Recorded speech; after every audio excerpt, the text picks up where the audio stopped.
It's my pleasure now to introduce to you Michael Bender, who is not only a tremendous individual, he's also a good friend at the NC State University. Michael is the leader for the Laboratory for Analytic Science, which is a partnership between NC State and the National Security Agency. In fact, his domicile on Centennial campus is the floor directly above mine. So I don't get to talk to him that often, but because it's a classified facility, but he does come downstairs every now and then and greets us there as well. So this is kind of a triple helix, kind of an engagement model that he leads, which is academia, government, and industry working together. And I believe, Michael, you got a big project call or coming up in December sometime, which is a pretty big thing for the region here. So they engage with the university, but not just NC State, other universities, as well as industrial partners as part of this endeavor. This was a project that was put in place after several years of engagement with the government, and it has proved to be an extraordinary thing. Michael has a bachelor's degree in electrical engineering from Johns Hopkins University, a master's in computer engineering from Loyola College, where he also teaches communications, networking, and signal processing. He has certificates from Georgetown, Northwestern, and University of Virginia. And he is a career employee of the National Security Agency, having worked in the research and development arms of signal intelligence, the information assurance areas, as well as national threat operations. So he's had a chance to see a lot. He's been awarded the Presidential Rank Award, the National Intelligence Medal of Achievement. He's a senior member of the IEEE, and with a focus on communications and signal processing. He's also involved with the Association of Computing Machinery and Carnegie Mellon Software Engineering Institute, where he also is a member. So he's here today to talk about smart technologies to smart cities, human-machine collaboration. So without further ado, allow me to introduce a great friend in the region, Michael Bender.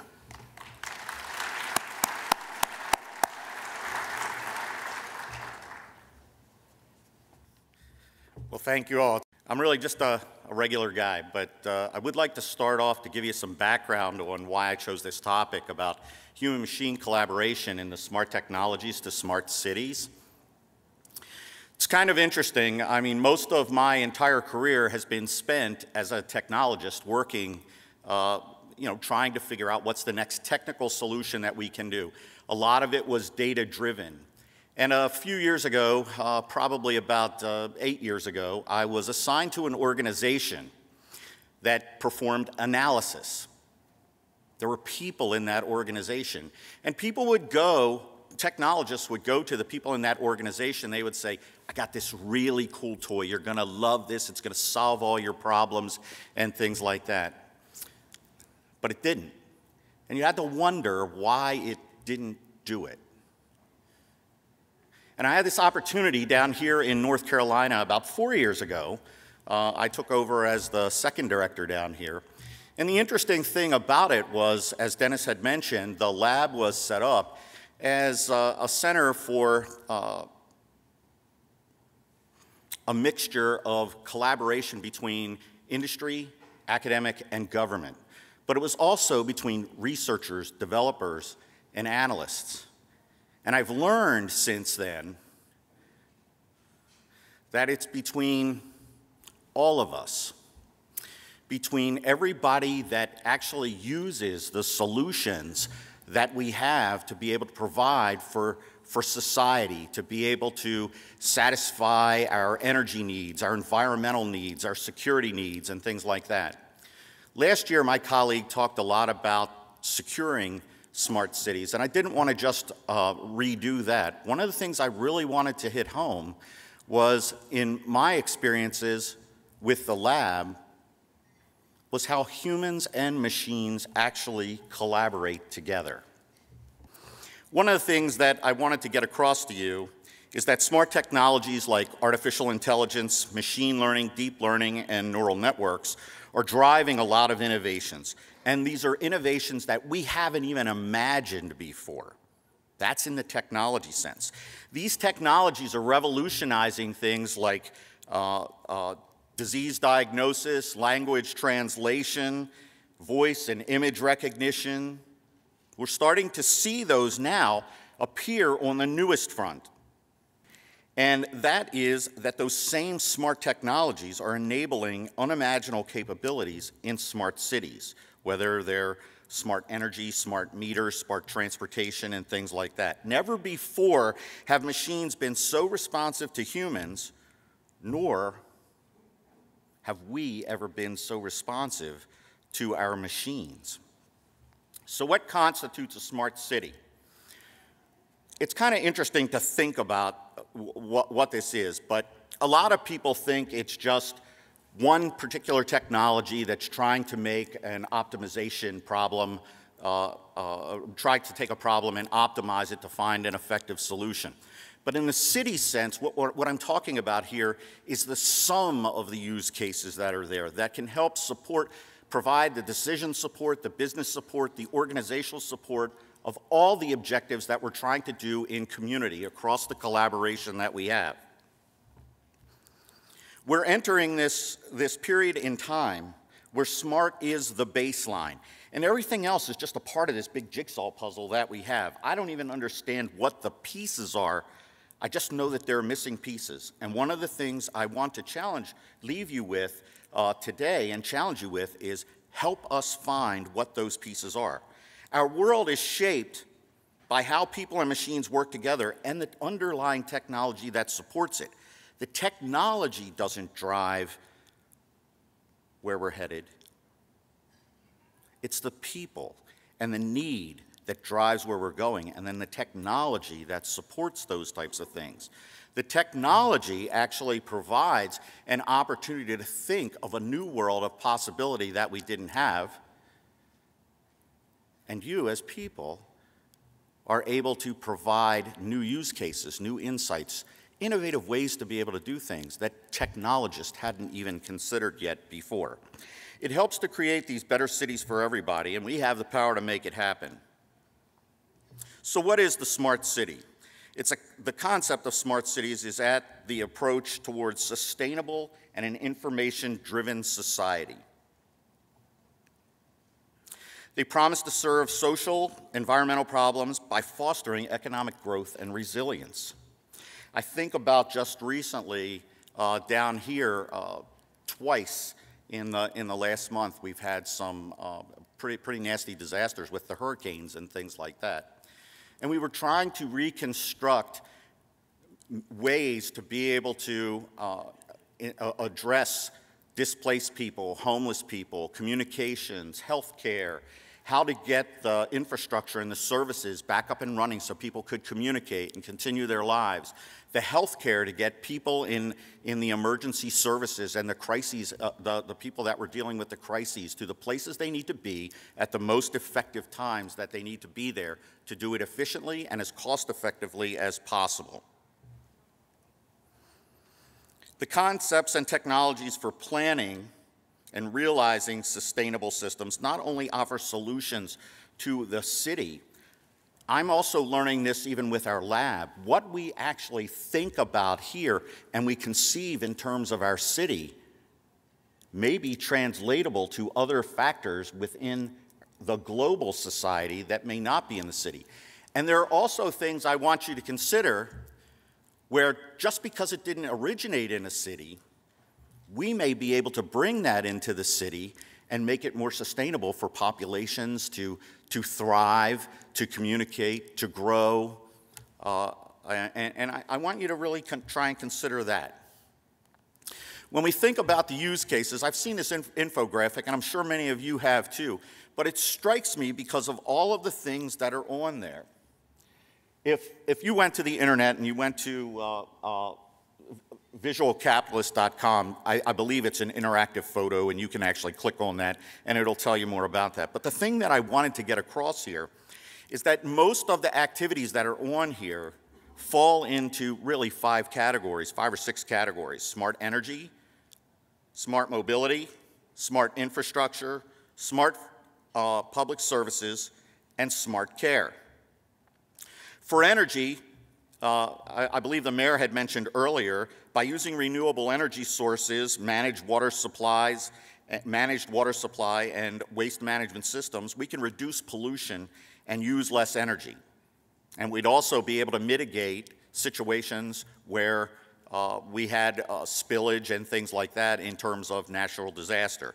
From the mobility standpoint, we can augment things with walking, bicycling, and combined mobility to solve these problems. Yet I really think that the greatest gains that we're going to have is in a holistic, data-informed approach of being able to do that. Where is the best place to place the transportation systems? Where are the best places to be able to locate our living quarters, our crisis response, our emergency services, our government support, and things like that? And smart infrastructure. Existing systems can be improved by analyzing the data from sensors. We're seeing that in the cities all the time, whether we're looking at traffic sensors and traffic cameras and things like that, to be able to make an idea of what we believe is normative behavior, what we believe is interesting behavior, and potentially what we think is the trend in that behavior. One of the things we learned about that is that it's not purely a technology problem, and I'll tell you how we found out about that down here in North Carolina, and again, it was during the hurricane. So how many people here use some sort of automated app on their phone, like Waze or Google Maps or something like that? I know I do.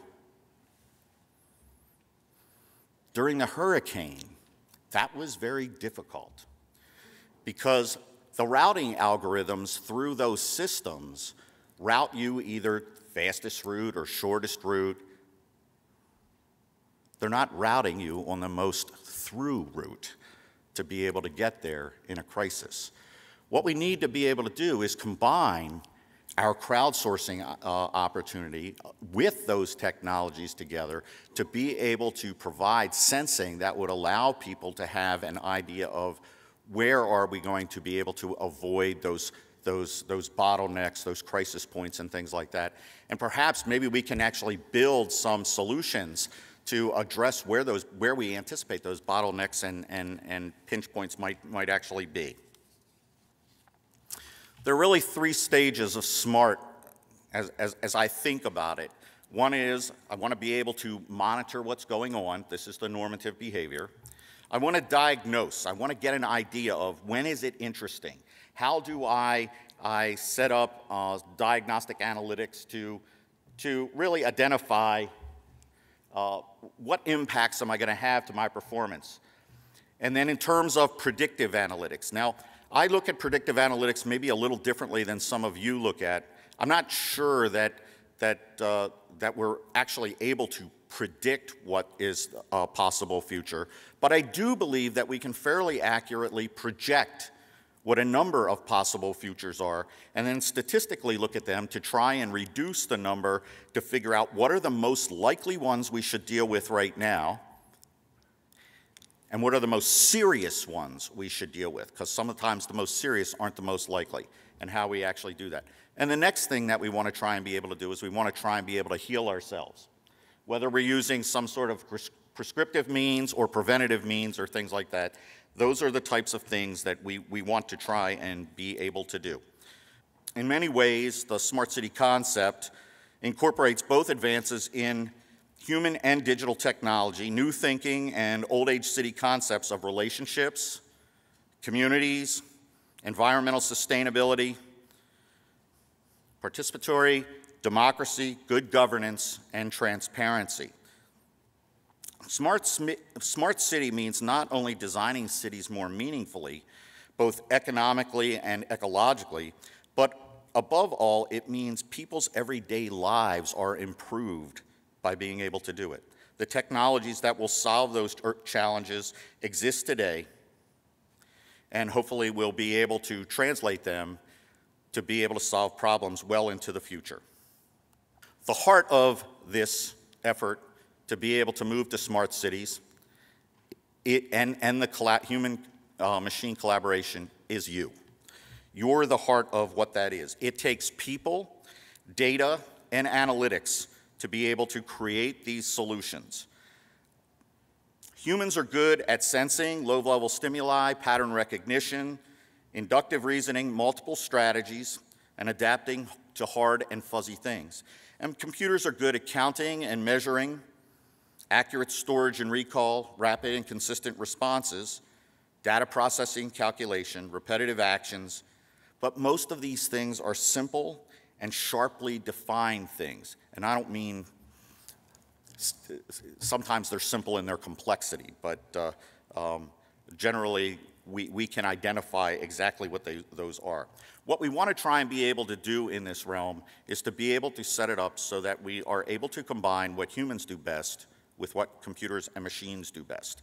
Now this is the place where a lot of people ask, so exactly what do you mean by that? I mean, are we just talking about automation? Are we just talking about automating manual processes to do that? It's an entire set of being able to move to the next level. What you want to be able to do is that in some cases, I want to be able to have a machine be able to answer the questions. All I want to be able to do is automate a manual process. But mostly, for the greatest gains that we're going to find here, I want to augment what humans do to be able to provide things that the machines are unable to do. The particular smart technologies that I'm talking about now are the artificial intelligence, machine learning, and the deep learning activities that we have. AI is very old, but the reason that it hasn't come to fruition up to this point is largely because we haven't had a lot of data over a period of time to do it. Now there's a sensor in everything. You have so much data to try and figure out what you want to do, where you want to go, decision support and things like that, that it just allows us to be able to do things that we've never been able to do before. So how do humans play into this? One of the things is that you have to think about is that humans are the trainer, the explainer, and the sustainer. In terms of all the different types of collaboration, these particular images project how humans and machines actually work together. But in training, what happens is machine learning algorithms have to be taught to perform the work that they're designed to do.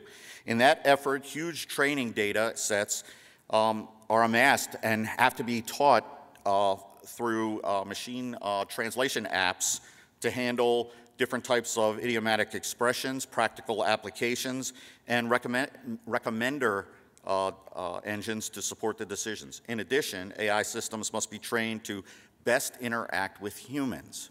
The fact that we have a technology and a capability that we present to you does not mean necessarily that you can make sense out of what that's doing. And at the end of the day, what we want to try and do is make sense out of what we're trying to achieve from our technology, which should be enabling us to make better decisions and things like that, to our insights that helped us to build better technologies that support us. Explaining. As AIs increasingly reach conclusions through processes, many of the processes are opaque.